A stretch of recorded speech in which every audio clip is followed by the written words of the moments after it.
हजरत सैयदना इमाम हुसैन रज़ी अल्लाह ताला अन्हु घोड़े पे तशरीफ़ फरमा थे। अब तो बड़ा बुरा हाल है, लोग सहाबा को बुरा कहते हैं अहले बैत का नाम लेके। मैं कहता हूँ हमें तो अहले बैत से प्यार करना ही सहाबा ने सिखाया है, उन्होंने बताया अदब क्या है। और साहिब तबकात, हालांकि उनका अंदाज बड़ा मुहक्किकाना है, बड़ी जान फटक के बाद वो चीज़ों को लाते हैं। वो फरमाते हैं कि हजरत इमाम हुसैन काली स्याह दाढ़ी थी, कोई बाल सफ़ेद नहीं था। जनाब अबू हुरैरा बूढ़े आदमी थे, ज़ईफ़, शागिर्दों का हल्का था। जैसे आप बैठे हुए हैं सामने, तो मैं वाज कर रहा हूँ तो सामने से इमाम हुसैन तशरीफ़ लाए, आप एक जगह बैठ के हदीसें बयान कर रहे थे। इमाम हुसैन आए तो ताज़ी ताज़ी बारिश हुई थी मदीने में, ताज़ी ताज़ी।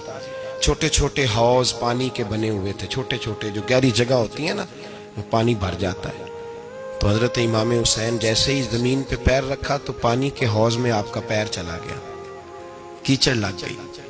शागिर्दों और मुरीदों में से उठ के किसी की दस्तबोसी करना खासा मुश्किल होता है।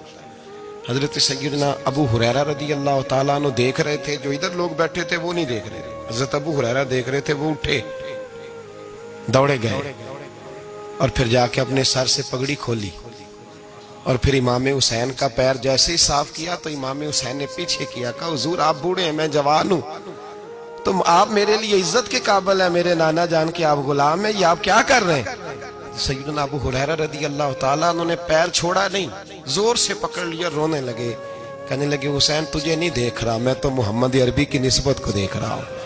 तो मेरे अजीज याद रखें इस बात को कि निस्बत एक हुसन है, निस्बत एक तवानाई है, निस्बत एक वकार है, निस्बत की कदर करें।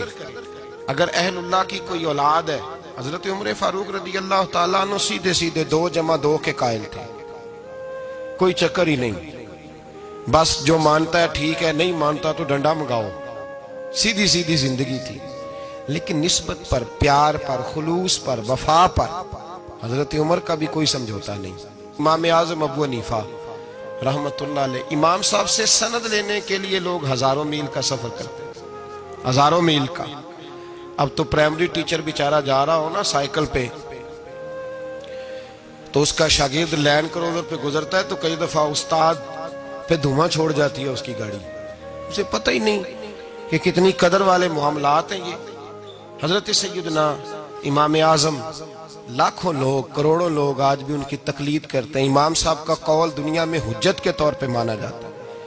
आपके शागिर्द कहते एक बाग में बैठकर हम कुछ लिख रहे थे, बहुत सारी किताबें बिखरी हुई हैं चारों जानब। जब आदमी तहरीर करता है ना, जो मुसन्निफ किताबें लिखने वाले हैं, वो दंगल का समा होता है, इधर चीज बिखरी है, कोई इधर चीज बिखरी है, बड़े उनके मामलात सख्त हो जाते हैं। तो कहते हैं कि बड़ा बिखरा हुआ सामान था, हम एक बाग में बैठे थे, खुली फिजा में काम हो रहा था। तो बादों का शागिर्द भी बिठाए जाते हैं, हवाले ढूंढो तो बुखारी देख, तो मुस्लिम देख, बिठाए जाते हैं साथ, शागिर्द भी बैठे हुए थे। तो कहते हैं बच्चे बाहर गेंद से खेल रहे, एक गेंद आ गई बाग में, एक छोटा सा बच्चा गेंद लेने आया तो इमाम साहब उठ के खड़े हो गए, बच्चा गेंद लेके चला गया। अब बच्चे खेलते हैं तो कितनी ज्यादा दफा गेंद आएगी, फिर दोबारा वो गेंद आ गई, वही बच्चा फिर आया, शायद उसकी ड्यूटी ये थी। वो जब दोबारा आया तो इमाम आजम फिर खड़े हो गए, वो तीसरी दफा आया तो इमाम साहब फिर खड़े हो गए। अब शागिर्द बेचारे उकता गए कि हम इतनी मुश्किल से नोट सीधे करते हैं, बाबा उठता है तो किताब में फिर बिखर जाती। 3-4 दफा हुआ तो एक शागिर्द कहने लगे वो बस भी करेंगे तो 100 दफा आएगा, तो आप बूढ़े आदमी हैं, घुटनों में दर्द भी, आप 100 दफा खड़े होंगे। तो इमाम साहब फरमाने लगे ये 1000 दफा भी आया तो मैं 1000 दफा खड़ा हो जाऊंगा। कहा क्यों? फरमाने लगे इसलिए कि ये मेरे उस्ताद का पोता है, ये मेरे उस्ताद का, ये उनका पोता है, तो मैंने वहां से खैर ली है, मैं उनकी नस्लों की भी ताबेदारी करूंगा। वो जितनी दफा आएंगे मैं उठ के, ये बेमुरव्वत सा जमाना है, बेकैफ सा, इसमें खुशकी ही खुशकी पाई जाती है। वो लोग जो बैठे हैं दरवाजों पर, देखे ना, नबी पाक सल्लल्लाहु अलैहि वसल्लम ने ये नहीं फरमाया कि मेरी फातिमा की बड़ी फजीलत है, ये तहज्जुद गुजार है। हजरत बीबी साहबा के लिए ये लफ्ज मेरे नबी पाक सल्लल्लाहु अलैहि वसल्लम ने कहीं नहीं बयान फरमाया कि मेरी बेटी कायमुल लाइल है, साइमुत तहर है, ये बहुत बड़ी आलिमा है, ये आपको नहीं मिलेंगे। हुजूर ने फरमाया बस मेरी बेटी है, अल फातिमा तो बिदअत, इसका कमाल ये है कि ये मेरी और तुम्हारे लिए इतना काफी नहीं कि मोहम्मद अरबी की बेटी है सल्लल्लाहु अलैहि वसल्लम। फरमाया जिसने इससे प्यार किया उसने मुझसे प्यार किया, जिसने इससे बुग़्ज़ रखा उसने मुझसे बुग़्ज़ रखा। तो शर्फ़े नस्बत ये सूफिया ने कोई घड़ नहीं लिया नजरिया, ये कुरान का, हदीस का, सहाबा का बताया हुआ मामला है। कदर एक कीमती चीज का नाम है। कदर वाला फैज याब होता है और जो बेकदर होता है ना उसका फैज सलब हो जाता है। जिसने समझ लिया ना कि फला चीज मेरी रेंज में है, मैं जब चाहूं जैसा चाहूं वैसा हो जाएगा, वो गया।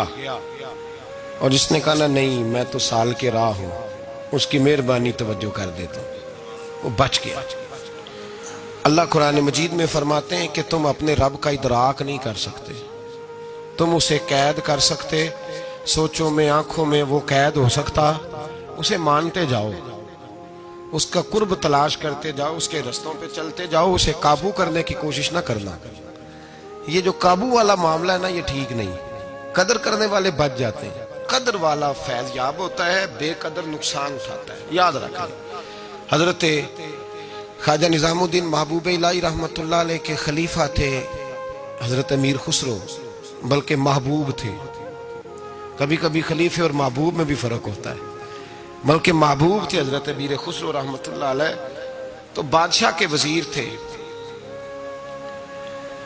तो बादशाह ने कहा एक दफा कि मेरे लिए दुआ तो कराओ, दिल्ली के हालात जरा खराब है। तो कहने लगे मैंने कभी नहीं कहा दुआ के लिए, मैं नहीं सिफारिश करता, आप खुद किसी को भेज दें। ने मजबूर किया तो किसी और आदमी ने कहा हुजूर उन्होंने कई दफा ख्वाजा अमीर खुसरो से दुआ के लिए कहा है बादशाह ने, तो ये आपको कहते नहीं, तो आप दुआ कर दें।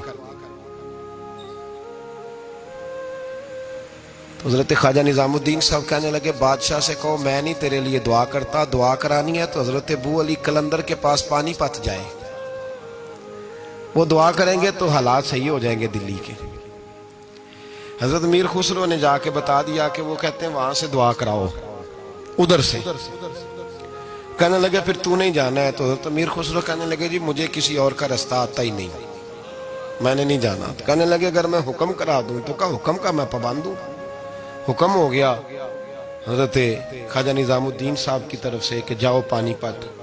हजरत अमीर खुसरो गए हजरत अबू अली कलंदर के पास, उनसे जाके दुआ कराई। पानीपत बड़ी दूर है दिल्ली से। दुआ कराई तो कहा बादशाह से कहना हालात सही हो जाएंगे और जब सही हो जाए ना तो फिर मेरे पास आए, सही हो जाए तो। दुआ की तो अगले दिन ही मामला बेहतर होने लगे। एक हफ्ते में सब चीजें बादशाह के कंट्रोल में आ गई। घोड़े पे बैठा, मिठाई ली, फल लिए, पानीपत गया। हजरत से जाके कहा हुजूर मैं हाजिर हूं, क्या बताना था आपने? आप फरमाने लगे तूने दुआ के लिए ख्वाजा निजामुद्दीन साहब से कहा था, तो उन्होंने क्या कहा? जनाब उन्होंने कहा आपसे दुआ कराएं। फरमाने लगे मैं दुआ करूं जो हर जुमेरात खुद ख्वाजा निजामुद्दीन साहब से दुआ कराने जाता हूं, हर जुमेरात जाता हूं दिल्ली और उनसे दुआ करा के आता हूं। तुझे पता है यहां क्यों बुलाया है? ये बताने के लिए कि तेरे हालात खराब क्यों होते हैं। कहा हुजूर क्यों होते हैं? फरमाने लगे तेरे हालात इसलिए खराब होते हैं कि तो हजरत ख्वाजा निजामुद्दीन साहब की कदर नहीं करता। उनकी कदर शुरू कर दे, मेरा वादा है तेरे हालात सही हो जाएंगे। उन्हें कदर छोड़ दी है रब करीम के बंदे की। तेरी बगल में रहते हैं ना, साथ होते हैं, तो तू कहता वो तो मेरी रेंज में है, मसला ही कोई नहीं, तेरे पास होते हैं। और फरमाया उन्होंने वो दुआ करते तो अल्लाह तेरे पे बड़ा फजल करता। उन्होंने मेरे पास तुझे भेजा ही इसलिए ताकि तुझे जरा कदर पता चले कि अल्लाह वालों की कोई कदर भी होती है। ऐसे ही माम तो मेरे भाई याद रखें, निस्बत का एक दर्जा है और ये हम ना चक्रों में पड़े रहते हैं जिसकी वजह से नुकसान उठाते हैं। अपने आप को समेट के रखें, नजर पर, जुबान पर, सोच को पाबंद रखें और सीधा सीधा जब खैर लेने का इरादा बंदा कर लेता तो फिर अल्लाह उसके लिए असबाब भी पैदा कर देता है और जिसकी गर्दन अकड़ी रहती है उसका नुकसान होता है। अल्लाह हमें समझने की तौफीक अता फरमाए।